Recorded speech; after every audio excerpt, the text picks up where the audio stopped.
La France bouge, la pépite du jour. Chaque année, nous remettons les trophées européens de l'avenir parce qu'ici, on découvre des pépites, des petites entreprises. Aujourd'hui, c'est un projet qui est né en 2017, c'est ça, Antoine ? Absolument. Vous, Antoine, vous avez 32 ans, vous avez Tout à fait. beaucoup voyagé, vous avez vécu en Asie et Champercher est partie de vos années passées là-bas parce que quand vous étiez en Asie, vous avez été sidéré par des problèmes qui vous ont sauté aux yeux, notamment concernant pas d'accès à l'eau potable, mais accès à des sodas. Il y avait ça, par exemple. C'est ça. On baroudait en moto et en trek dans la jungle du Laos avec mon frère. Et on a eu plein de gens qui avaient le cœur sur la main, mais qui n'avaient pas d'eau. Il y avait une petite épicerie sur 100 km, ça vendait du coca. Et là, en fait, ça a été assez flagrant. Et du coup, on voulait tous les deux lancer un projet dans l'environnement autour de l'agriculture et de l'énergie. Et puis, ça a fait son bout de chemin dans ma tête et ça s'est concrétisé en cours de développement durable pour résoudre une des dites problématiques du développement durable avec cette entreprise virtuelle qui a donné naissance à Champercher. Champercher, alors aujourd'hui, c'est quoi ? Vous aussi, vous allez pitcher. Est-ce que vous êtes prêts ? Je suis prêt. On vous écoute, Antoine, c'est parti. Alors, Champercher conçoit et exploite des fermes bioponiques dans les sous-sols de la ville.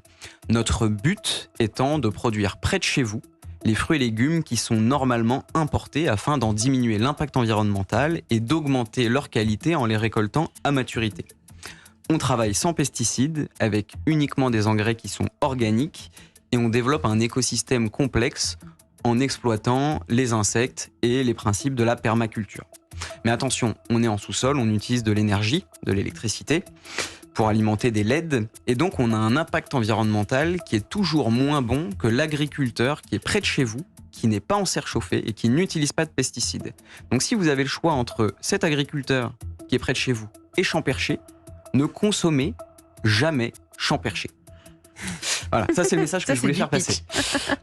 Par contre, on a fait une ACV, donc une analyse de cycle de vie, pour mesurer notre impact, et notre impact est bien meilleur que l'exploitation en serre chauffée ou l'exploitation qui va exporter ses produits à plus de 700 km. Voilà, attendez, je vous arrête, Antoine Fuyé, parce que votre pitch, il est long, mais sauf que là, ça s'est terminé, parce que la première partie, c'est, en gros, vous nous dites de ne pas consommer Champercher, Absolument. et qu'il vaut mieux privilégier l'agriculteur qui est près de la maison. C'est ça. Hein, sauf que vous nous dites, si vous cherchez des produits à impact, là, il vaut mieux se tourner vers Champercher. Est-ce que vous pouvez nous expliquer ce que ça veut dire ? Alors, disons que on est pragmatique. Dans le meilleur des mondes, Champercher ne doit pas exister, parce qu'on mange tout ce qui vient des exploitations à côté de chez nous. Sauf que dans la réalité, ça ne fonctionne pas pour les grandes métropoles. Si on habite en milieu rural, c'est possible de s'alimenter avec des Donc vous exploitations. adressez aux citadins. Exactement. On D'accord. s'implante dans la ville, dans des espaces en sous-sol. D'où le sont mot de déjà bioponie, existants. c'est ce que vous nous disiez dans le pitch, Tout à c'est-à-dire fait. c'est la fusion entre cette culture hors sol et la culture biologique. Voilà. Pour avoir le meilleur des deux. D'un côté, des très grands rendements dus à la culture hors sol, et d'un autre côté, la très grande qualité d'une agriculture biologique. Alors je ne parle pas du label biologique, mais du concept de l'agriculture biologique avec des engrais qui sont organiques, un travail du sol avec des bactéries, des champignons, des vers de terre qui font travailler tout ça. Donc si on habite en plein centre-ville et qu'on ne peut pas s'approvisionner de produits locaux à moins de 5 km de la maison, il vaut mieux choisir des produits que vous proposez. Vous, aujourd'hui, vous cultivez de cette manière, je crois, des truffes, de la vanille. Alors, ça, c'est les variétés qui sont les plus confidentielles, on va dire, chez Champercher. On Mais les quoi commercialise d'autre ? pas. Alors les moins confidentielles. On fait des tomates, des courges, des courgettes, des Basiquement, aubergines, ouais, des une choses dont on a soixantaine besoin dans le d'aromates. quotidien. C'est ça. Et on fait aussi des produits Un peu plus niche. de niche pour Fruit la de la restauration. passion, il paraît. La fruit de la passion Fruit de la grâce à passion, des c'est LED pareil, agricoles. c'est dans la partie R&D. Et ce qui, pour l'instant, nous fait vivre, c'est surtout la partie restauration, et notamment restauration de luxe. On fait les fleurs comestibles, les micro-pousses, les aromatiques. Et en fait, de plus en plus, on va augmenter notre taille de production et donc produire des choses qui touchent de plus en plus le consommateur particulier, comme des tomates, des aubergines, des courges, des courgettes. Si vous êtes ici parmi nous aujourd'hui, Antoine, c'est aussi parce que vous avez des besoins, vous cherchez à développer 5 nouvelles fermes en région parisienne. Tout à fait. En fait, l'Île-de-France, ça consomme plus d'1 million de tonnes de fruits et légumes par an. Et l'Île-de-France n'en produit que 10%. Nous, on veut apporter 3% de plus de production locale en Île-de-France. Ça veut dire qu'avec ces 5 prochaines fermes, on arrivera presque à 100 tonnes de fruits et légumes produits par jour, ce qui nous placera comme la plus grosse exploitation de France, qui correspond à un tiers de toute la production d'Île-de-France. Alors, on va demander ce qu'en pense Nathalie Carré, qui est en charge de l'entrepreneuriat à la Chambre de commerce et d'industrie. Bonjour Nathalie. Bonjour Elisabeth, bonjour tout le monde. Donc, comment pouvez-vous aider Antoine Fuyé, donc le fondateur de Champercher? Vous avez étudié attentivement, comme chaque jour, ses besoins. Quelles sont vos suggestions, Nathalie? Trouver des lieux pour s'implanter, c'est probablement pas le plus compliqué. Des bâtiments abandonnés, des sous-sols, il y en a dans toutes les villes.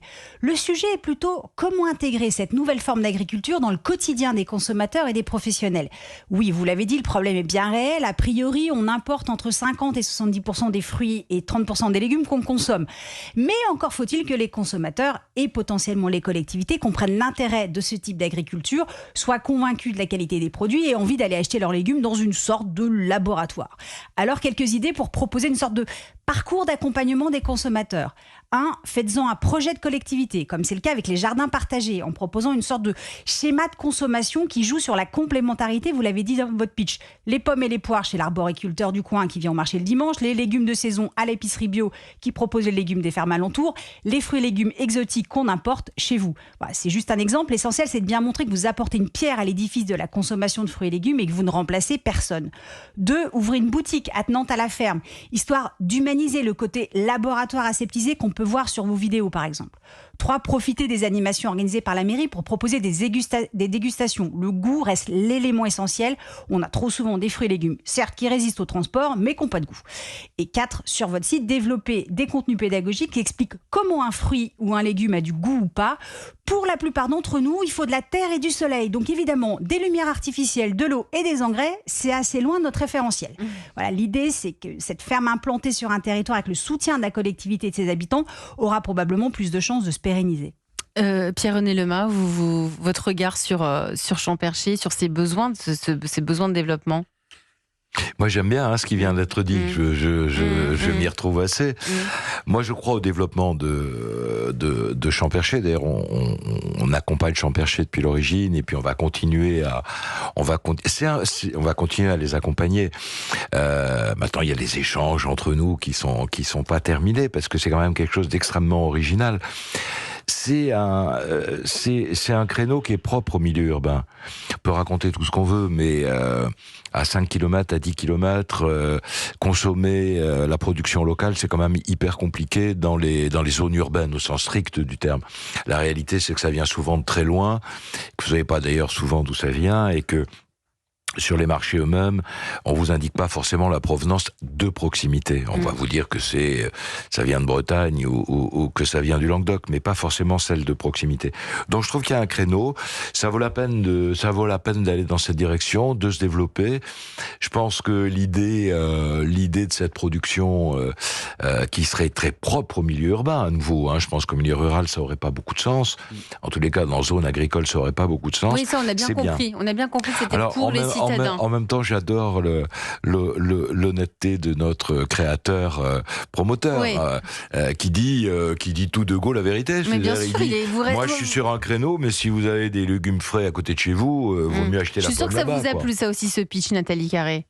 Ah parfait, parce que moi effectivement je pense préférer les légumes frais à côté de chez nous quand on peut, mais vous savez, même en zone rurale, moi qui suis des Ardennes, c'est pas si simple de trouver des fruits et légumes à côté de chez soi.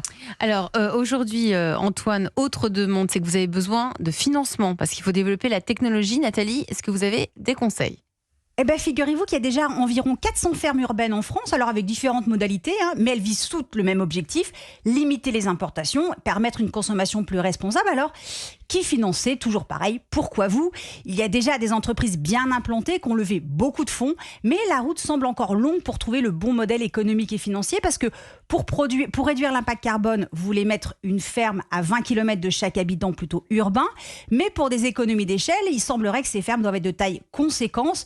Par ailleurs, il semble aussi que la production d'aromates ou de salades soit maîtrisée, mais que ça ne soit pas encore le cas de l'ensemble des fruits et légumes qu'on importe. Alors peut-être faut-il imaginer de financer autre chose que des fermes. pourquoi pas déjà un centre de recherche français, peut-être en lien avec celui qui existe au Québec, pour travailler sur toutes les innovations du secteur pour l'ensemble des fermes urbaines françaises, qui seraient adhérentes évidemment à votre structure.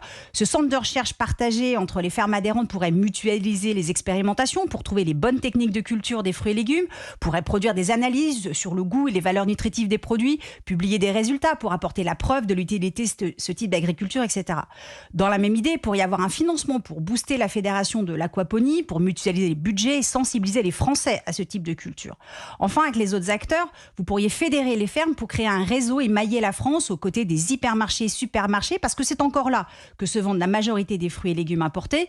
Il peut donc être utile de s'associer avec eux dès la construction de la filière. Donc, en fonction des projets, il y a des financeurs différents, puisqu'il s'agit à la fois d'agriculture, mais aussi d'écologie, mais aussi de souveraineté alimentaire, mais également, pour certains pays, de solidarité envers les populations touchées par les famines.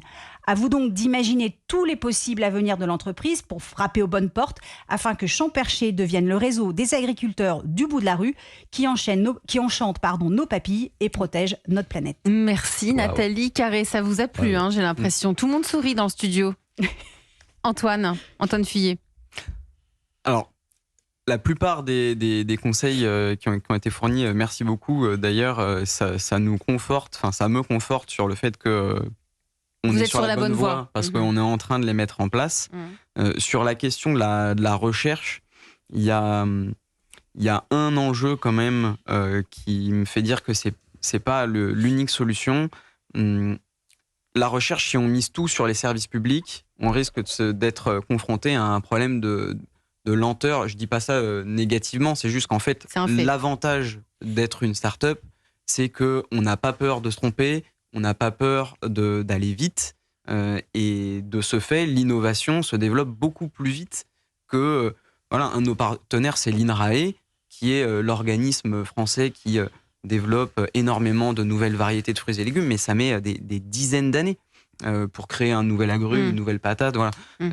On a des systèmes de culture qui nous permettent d'accélérer ça, et une débrouillardise où en fait, vu qu'on est très jeune, on n'a pas tous les biais à avoir peur de se tromper. Donc vous n'avez pas peur de vous tromper, vous y allez, vous foncez. Exactement.